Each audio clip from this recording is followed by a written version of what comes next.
আমার বিনম্র শ্রদ্ধা প্রণাম আর ভালোবাস। भारतीय जनता पार्टी को सर्वाधिक सफलता पश्चिम बंगाल में मिल रही है।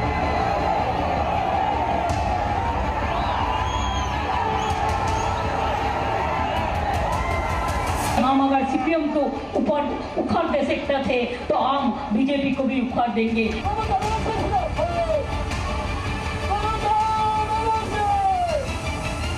जय बांग्ला, जय बांग्ला, जय बांग्ला।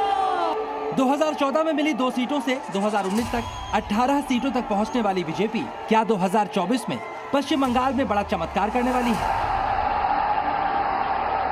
प्रधानमंत्री मोदी का 400 पार वाला नारा अगर सच साबित होता है तो क्या पश्चिम बंगाल इस पहाड़ को छूने में बड़ा योगदान देने वाला है?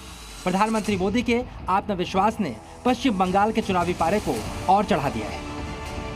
हमें लोकसभा के अंदर भारी बहुमत पिछले चुनाव में मिला था। इस बार पूरे हिंदुस्तान में द बेस्ट परफॉर्मिंग स्टेट कोई होगा तो पश्चिम बंगाल होने वाला है। भारतीय जनता पार्टी को सर्वाधिक सफलता पश्चिम बंगाल में मिल रही है। लेकिन प्रधानमंत्री नरेंद्र मोदी के इस आत्मविश्वास के पीछे का राज क्या है? बीजेपी को क्यों लगता है कि वो इस बार पश्चिम बंगाल में बड़ा चमत्कार करने वाली है? इसे भी समझते हैं। पश्चिम बंगाल में तृणमूल कांग्रेस ने लेफ्ट और कांग्रेस से समझौता नहीं किया। इस लड़ाई का सीधा फायदा बीजेपी को मिल रहा है।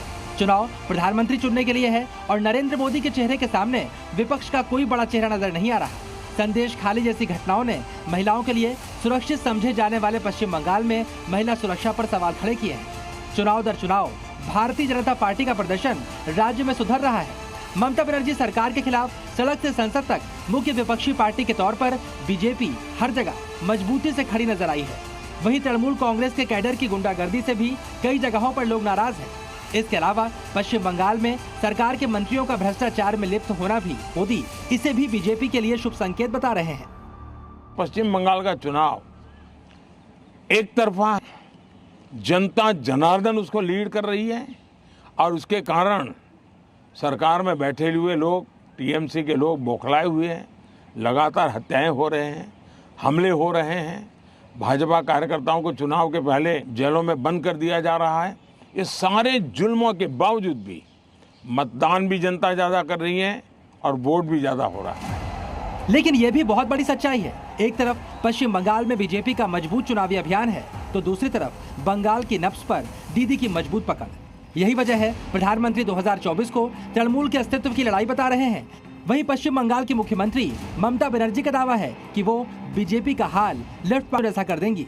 बंगाल के चुनाव में टीएमसी पार्टी अस्तित्व की लड़ाई लड़ रही है। आपने देखा होगा पिछले असेंबली के चुनाव में हम 3 थे, 3 में से बंगाल की जनता ने हमें 80 पर पहुंचा दिया। आज भी याद रखना बांग्ला ही रहा है। इसी के लिए हम अगर सीपीएम को ऊपर उखाड़ते सकते थे तो हम बीजेपी को भी उखाड़ देंगे। ये हमारा वादा है, ये हमारा वादा है। वैसे चुनाव में जीत का दावा नेता करते हैं, लेकिन ये दावे सच साबित होंगे या फिर अफसाना, ये जनता तय करती है। और पश्चिम बंगाल में जनता ने जो भी तय किया है 2024 में उसका असर दिल्ली में बनने वाली सरकार पर पड़ना भी तय है। Bureau report Delhi. और चलिए अब आपको दिखाते हैं कि पश्चिम बंगाल किस तरह से राज्य और देश के चुनाव में वोटिंग करता है। दोनों का पैटर्न थोड़ा सा अलग है, इसको हम आपको समझाते हैं। सबसे पहले बात करेंगे 2019 के लोकसभा चुनाव की, जब बंगाल को प्रधानमंत्री चुनना था और इस चुनाव में बीजेपी को 18 सीटें मिली और तृणमूल कांग्रेस को मिली थी 22 सीटें। बीजेपी का जो वोट परसेंटेज था वो यहां पे 40% था और तृणमूल कांग्रेस को 3% ज्यादा यानी कि 43% वोट मिला। 2014 लोकसभा चुनाव से अगर आप इसकी तुलना करेंगे तो बीजेपी को इस चुनाव में 16 सीटों का फायदा हुआ था और 2 से वो 18 तक पहुंच गई थी और तृणमूल कांग्रेस 34 सीटों से घटकर 22 सीटों पर आ गई थी। यानी दीदी की पार्टी जो है उसको 12 सीटों का नुकसान हुआ था टीएमसी को। इसके बाद बात करते हैं 2021 के विधानसभा चुनाव की, जब बंगाल को मुख्यमंत्री चुनना था और इस चुनाव में बीजेपी को सीटें मिली थी और तृणमूल कांग्रेस को 215 सीटें मिली थी। बीजेपी का वोट प्रतिशत 2019 लोकसभा चुनाव से कम हुआ था लेकिन बहुत नहीं घटा।